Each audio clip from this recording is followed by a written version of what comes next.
Assalamualaikum warahmatullahi wabarakatuh. Sains tingkatan 1, bab 4, pembiakan 4.6, kemandulan dan pencegahan kehamilan. Apa yang akan kita belajar? Kemandulan dan cara mengatasinya, kaedah pencegahan kehamilan, kepentingan mengamalkan pemeriksaan kesihatan dan mendapatkan rawatan segera apabila menghadapi masalah sistem pembiakan, mengkritik penyalahgunaan pengetahuan tentang kaedah pencegahan kehamilan dan kesannya kepada masyarakat. Baik, sila lihat modul di muka surat 83. Baik, terdapat dua masalah dalam pembiakan manusia. Yang pertama sekali ialah kemandulan. Maksud kemandulan ialah ketidakupayaan untuk melahirkan anak. Yang kedua, masalah di dalam pembiakan manusia ialah tiada pencegahan kehamilan. So, kesannya dia membawa kepada anak yang ramai, anak yang terlalu rapat, dan ia memberi kesan kepada ekonomi keluarga, perbelanjaan lebih lah. Okey. Baik. So, punca kemandulan untuk lelaki yang pertama sekali, tidak boleh menghasilkan sperma yang mencukupi disebabkan oleh ketidakseimbangan hormon. Hormon tak seimbang. So, cara mengatasinya ialah menjalani rawatan pil hormon ataupun suntikan untuk merangsang penghasilan hormon. Yang kedua, duktus sperma tersumbat disebabkan oleh jangkitan atau penyakit. Cara mengatasinya ialah menjalani pembedahan untuk membersihkan duktus sperma. Baik, yang ketiga, masih lagi lelaki, kuantiti atau kualiti sperma yang rendah. Okey, cara mengatasinya ialah mengamalkan diet yang kaya dengan nutrien dan vitamin E, terutamanya vitamin E. Baik, cara mengatasinya persenyawaan in vitro. Dan yang ketiga, elakkan menghisap rokok dan pengambilan alkohol. Okey. Baik, punca kemandulan lelaki yang keempat ialah mati pucuk, iaitu ketidakupayaan zakar untuk berfungsi.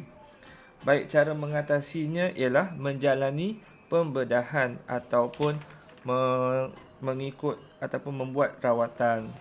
Baik, untuk wanita pula, punca yang pertama ialah tidak boleh melepaskan ovum disebabkan oleh ketidakseimbangan hormon. Cara mengatasinya ialah menjalani rawatan pil hormon ataupun suntikan untuk merangsang penghasilan hormon. Yang kedua, tiub falopio tersumbat disebabkan oleh jangkitan ataupun penyakit. Cara untuk mengatasi masalah ini ialah menjalani pembedahan untuk membersihkan tiub falopio.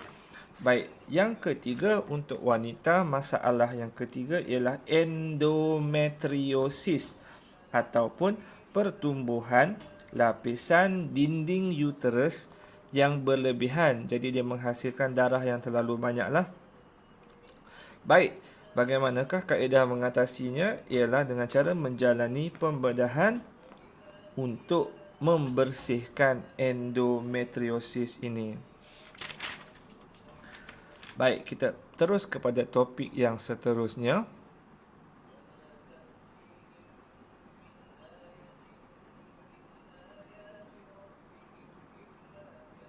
Okey. Walau bagaimanapun, ada beberapa keadaan di mana seseorang itu akan menjalankan pencegahan kehamilan. Okey, ini untuk memastikan keluarga itu dia menghasilkan anak yang tidak terlalu rapat lah. Baik, yang pertama sekali ialah kaedah ritma. Saya ikut modul lah. Kaedah ritma mengelakkan hubungan seks semasa fasa subuh dalam kitar haid. Yang kedua, vasektomi. Ini vasektomi.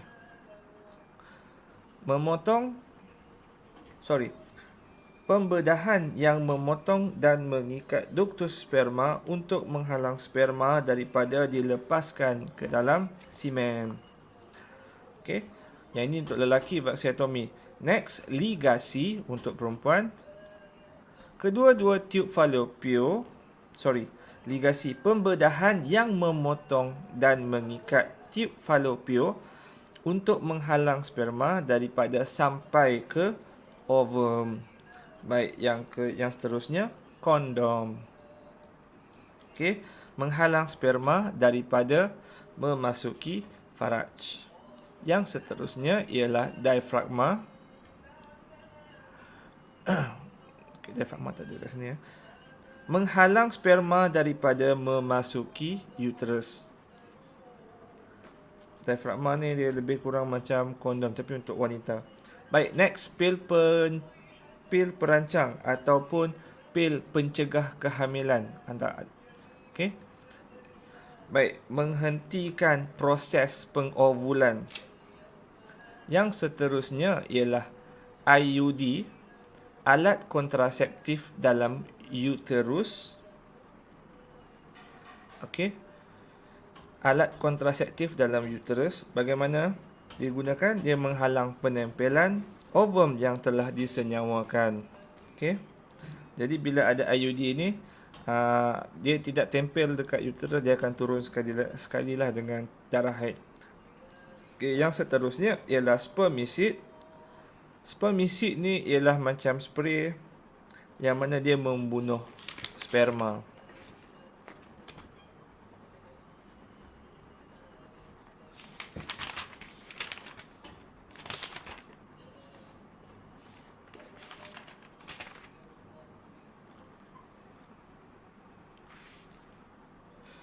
Baik, ini sedikit perbincangan lah.